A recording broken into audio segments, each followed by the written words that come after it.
अपने आंकड़े बता सकती है, लेकिन जो आंकड़े बता रहा है आपके सरकारी आंकड़े उसमें नीचे है। तो ईज ऑफ डूइंग बिजनेस में पता नहीं कहां से नंबर इनका एक आ गया है। और यकीन से मैं कह सकता हूं कि 4 लाख से ज्यादा का एमओयू साइन हुए।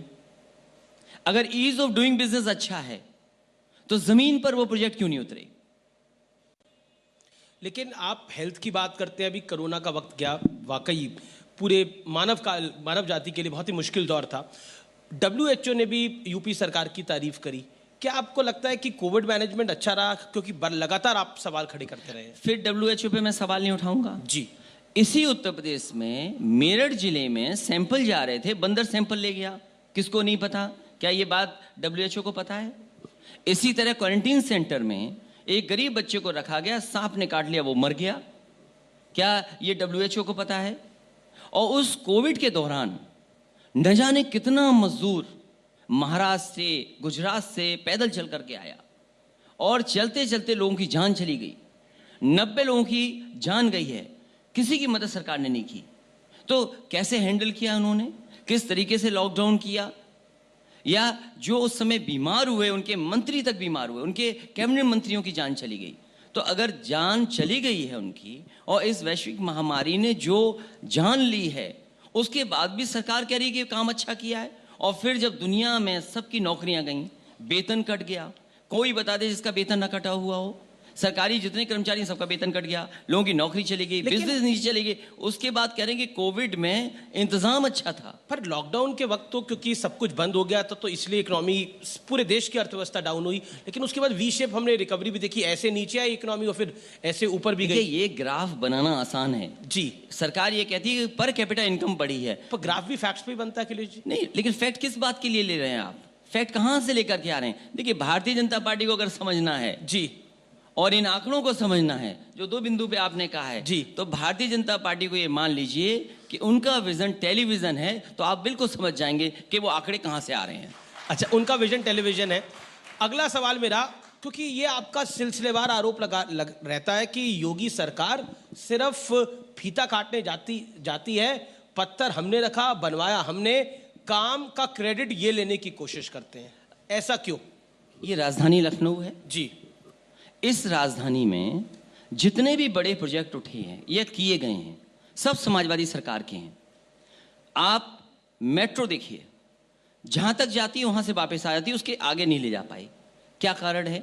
अभी मैं गोमती का क्रॉस करके आया हूं, one of the best river front बनाया है।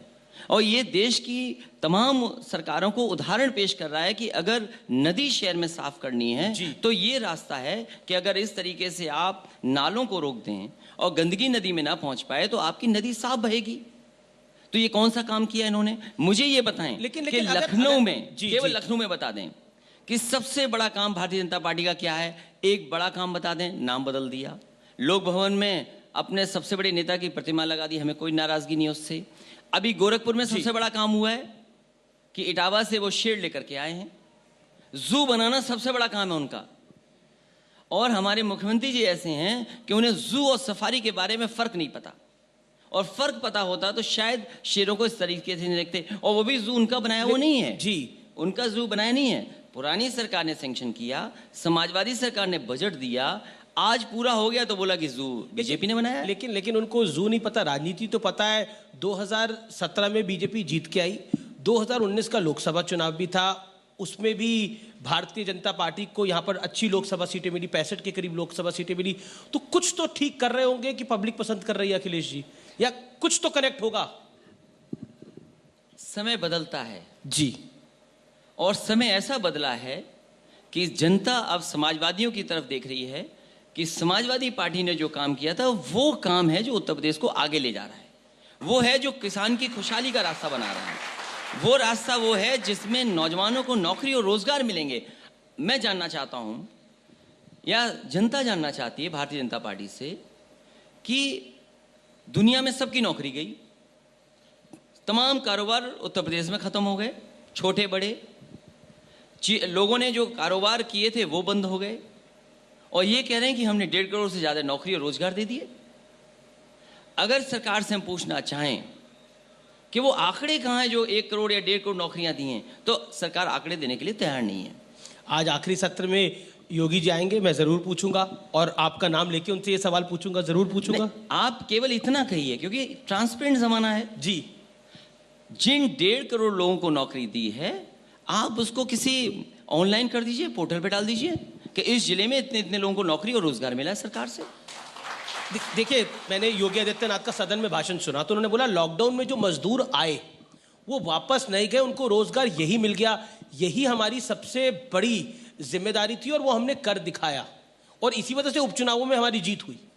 उपचुनावों में जिस तरीके से जीत हुई, वो जीत बीजेपी की नहीं थी, वो सरकारी जीत और प्रशासन की जीत थी।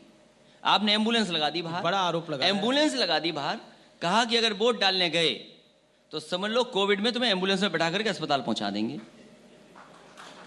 आपका टेम्परेचर नापेंगे, सीधे अस्पताल ले जाएंगे आपको। ऐसे तो चुनाव जीते ही हैं। तो आप कह रहे हैं कि प्रशासन की जीत थी, वो योगी आदित्यनाथ की जीत नहीं थी, पूरी सरकारी जीत थी, सरकारी जीत थी। ऐसा क्यों है अखिलेश जी? जब भी भारतीय जनता पार्टी जीतती है तब ईवीएम पे सवाल होता है, सरकारी जीत होता है, सीबीआई ईडी की जीत होती है, और जब भी विपक्ष जीतता है तो वो उनकी जीत होती है। ऐसा क्यों? क्यों ना हो?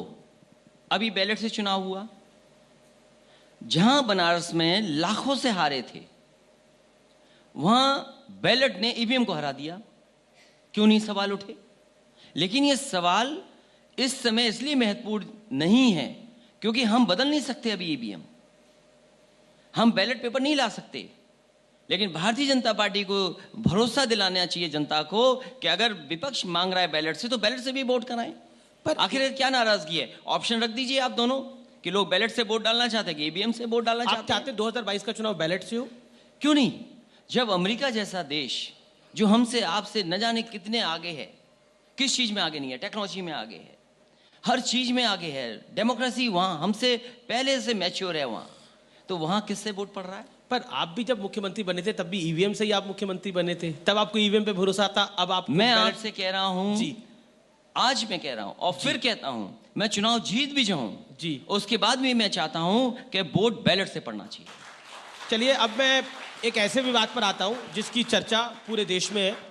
आपने अभी भी लाल टोपी लगा रखी है, जो हमने आपकी तस्वीर लगाई है वो भी लाल टोपी वाली है। आजकल उत्तर प्रदेश में टोपी की चर्चा बहुत है, मुख्यमंत्री से लेकर बीजेपी के छोटे बड़े नेता सब टोपी की चर्चा कर रहे हैं। ऐसा क्यों? भारतीय जनता पार्टी जानबूझ करके बहस मुद्दों पे नहीं करना चाहती। उनसे अगर हम पूछें कि आपसे हम एक्सप्रेसवे के वे जानना चाहते हैं कि जो एक्सप्रेसवे आपने प्रधानमंत्री जी से शिलान्यास करवाया, अगर कोई प्रोजेक्ट प्रधानमंत्री जी शिलान्यास कर रहे हैं तो वो कैसा बनना चाहिए? वो सेफ्टी के मामले में, सिक्योरिटी के मामले में जो स्टैंडर्ड्स लेट डाउन हैं, जो इंडियन रोड कांग्रेस के स्टैंडर्ड लेट डाउन है, क्या उसके तहत बननी चाहिए कि नहीं बननी चाहिए? क्योंकि हमारे मुख्यमंत्री जी को ये पता था कि हमें सड़क बनानी है और ये झूठा प्रचार करना है कि सस्ती बने सड़क, एक्सप्रेसवे सस्ता बने, और ये आरोप लगाते रहे 4 साल कि हमारा एक्सप्रेसवे है ये महंगा बना था, हम सस्ता बना रहे हैं। जी, मैं उन्हीं से जानना चाहता हूं, ये लेट डाउन स्पेसिफिकेशन स्टैंडर्ड्स हैं, इस सरकार का भी सबसे बड़ा प्रोजेक्ट है, तो क्या एक्सप्रेसवे के लिए जो स्टैंडर्ड्स हैं, स्पेसिफिकेशंस हैं, उसके तहत बना रहे हैं? क्या जनता जो चलेगी उस पर, क्या उसकी सेफ्टी के स्टैंडर्ड्स के तहत ख्याल रखा गया है कि नहीं रखा गया है? मैं ये जानना चाहता हूं।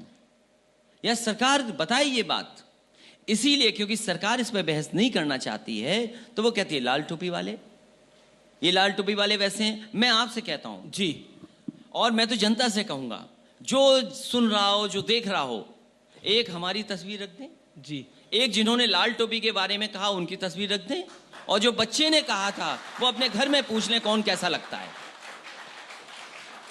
लेकिन योगी आदित्यनाथ, मैं इसीलिए कहना चाहता हूं जी, जी, कि जो ये let down specification and standards हैं, जब देश का सबसे बड़ा एक्सप्रेस ये हो जाएगा, आप कंप्रोमाइज क्यों कर रहे हैं? आप जनता की सेफ्टी पे कंप्रोमाइज क्यों कर रहे हैं?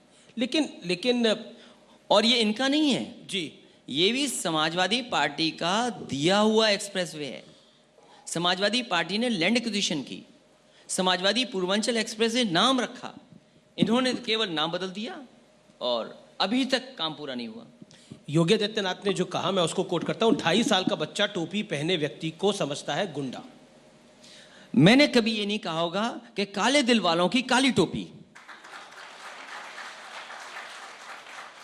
वो कह रहे विधानसभा में टोपी लगा के आ जाते हैं ये लोग। तो ये क्या बात है? विधानसभा लोकसभा में ये हमारी पॉलिटिकल ड्रेस है, ये हमारा मैसेज है। ये लाल टोपी डॉक्टर राम मनोहर लोहिया जी से लेकर के तमाम लोगों ने पहनी है, नेताजी पहनते थे, हमारे तमाम पॉलिटिकल लीडर्स पहनते हैं। आप रंग के बारे में कहना चाहते हैं कि लाल रंग, और लाल रंग ये क्यों नहीं समझते हैं? लाल रंग हमारे इमोशंस का रंग है।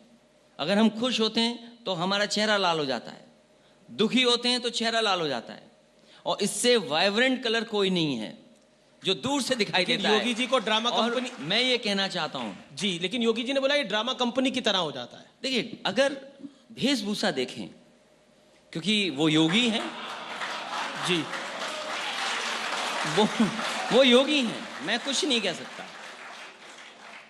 लेकिन आप सोचो ना, आज हर चीज अवेलेबल है प्लेटफॉर्म पे, सोशल मीडिया में। कौन ड्रामेबाज है सब जानते हैं।